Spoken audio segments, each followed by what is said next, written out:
Hello and welcome to NCTV episode 44, which is all about rest in its many forms. So we're in January 2021, COVID drags on, and it's the time of year when people are thinking about how they can set themselves up for a more positive year ahead. 2020 was obviously a testing time for even the most resilient people, and the mental and physical health of many suffered consequently.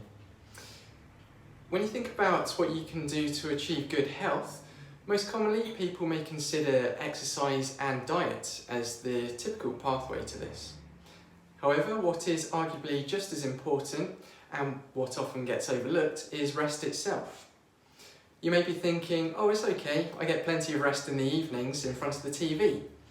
Unfortunately though, binging on that TV series you've wanted to watch is not actually one of them.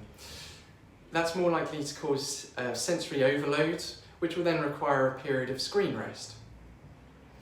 A book by Dr. Saundra Dalton Smith called Sacred Rest summarises this topic well by breaking rest down into 7 different varieties. Once you know what they are, you can then focus on the ones that you may need the most or be lacking in that you can address accordingly to get you back on form physically and mentally. So what are they? Firstly, there's physical rest.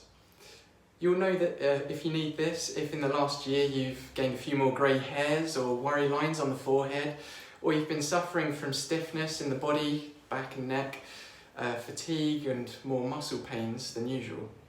If that's the case, then you may find that stretching will be helpful in the form of yoga or Pilates, combined with gaining some extra sleep.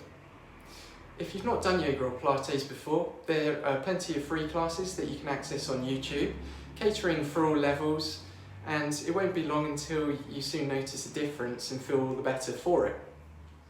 Secondly, there's mental rest. You'll know if you need this if you suffer from brain fog, have been very forgetful, you keep needing to reread sections of a book, or you have no idea what someone just said to you on a Zoom call because you've zoned out.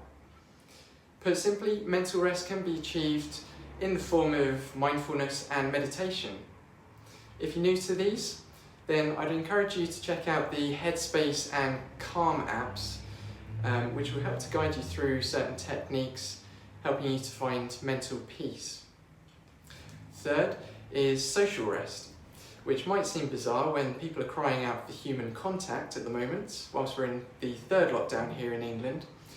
However, Zoom fatigue is actually more what this is alluding to, as video calls are genuinely more taxing for your brains, especially for those more dependent on non-verbal cues like hand gestures and body language, where these are no longer available to them.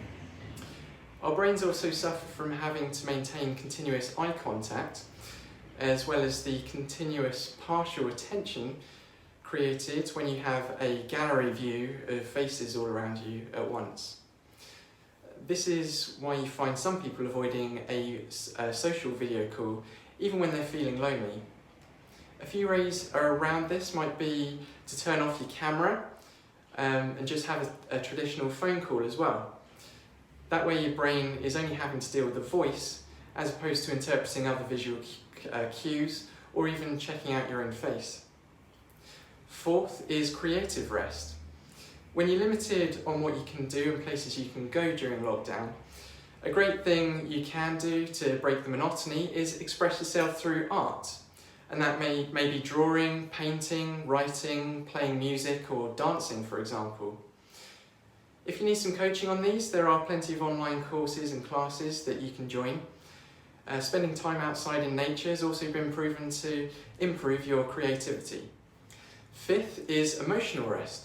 It goes without saying that everyone over the last year has had to make some huge sacrifices to contain COVID-19, and that inevitably comes at a cost, leaving many people emotionally exhausted by it all. To achieve emotional rest, whether COVID-related or in the broader sense, this can be done by acknowledging your feelings rather than hiding them or masking them even with alcohol, food or drugs.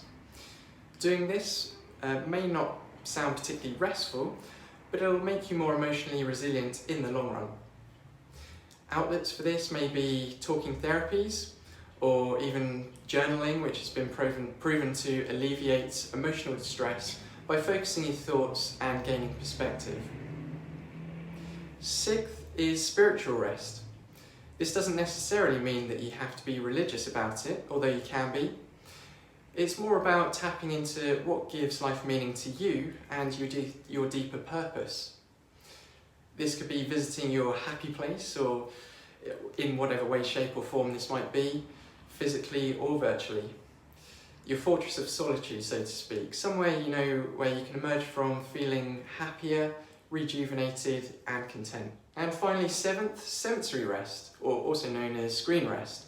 What with lockdown, people are now spending more time than ever looking at screens, whether it's on phone, TV, computer or tablet. It all contributes to sensory overload and the need to take a break from it. To combat this, you could try making official phone blackout times and put your phone in a drawer in another room, for example, to stop you from picking it up on autopilot. You could also log out of apps, meaning that you have to choose to log back into them again, forcing you to decide whether you really want to get sucked into the Facebook rabbit hole and doom scroll your way into oblivion, for example.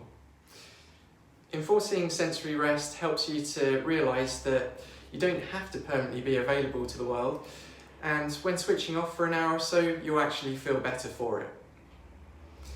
So that just about wraps up this week's NCTV. Tune in next week again for some more bite-sized tips to help your health flourish. Bye-bye for now.